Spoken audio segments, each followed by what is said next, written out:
Okay, let's take a look at example 1.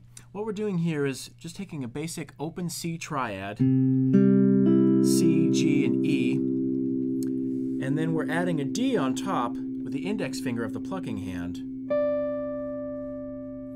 And essentially what you're doing is you're fretting this high D with the index finger with the flesh of the fingertip, and it's placed exactly the same way it would be with the fretting hand.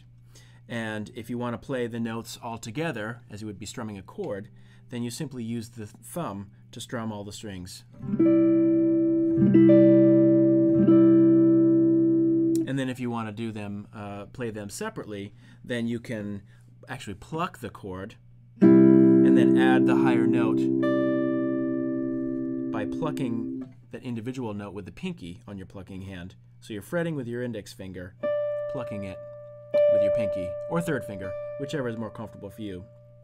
I think the trickiest part at first is just finding a comfortable hand position, and so you may just want to experiment with that, a different side of your finger, whatever's more comfortable. Just be sure not to, mute out any of the other strings, and of course finding a comfortable arc for your thumb.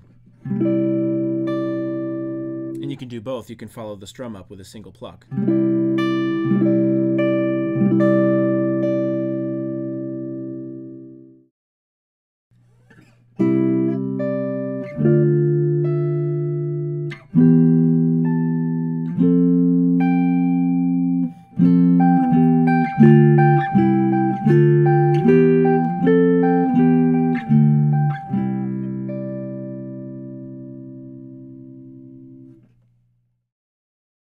All right, in example 3, we're going to incorporate 2 fingers of the fretting hand to play 2 additional extensions.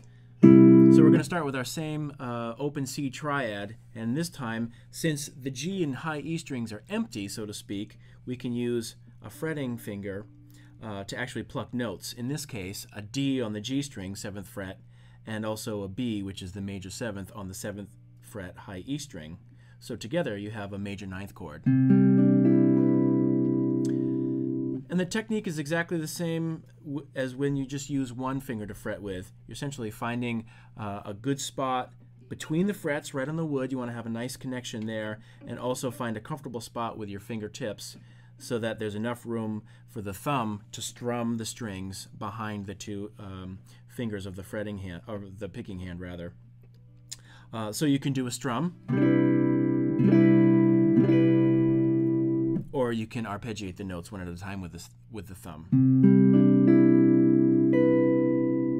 And what I like to do is actually, just because it's more comfortable, I'll tend to do a down strum with my thumb, and if there's a note on the high E string, then I'll actually pluck that with an upstroke using my pinky. The essential idea with this technique is to make it fold into traditional guitar technique so that the notes sound like they're all coming from the fretting hand and just plucked like any chord would. So you wouldn't know that there was an extended technique being used unless you actually saw the person play it.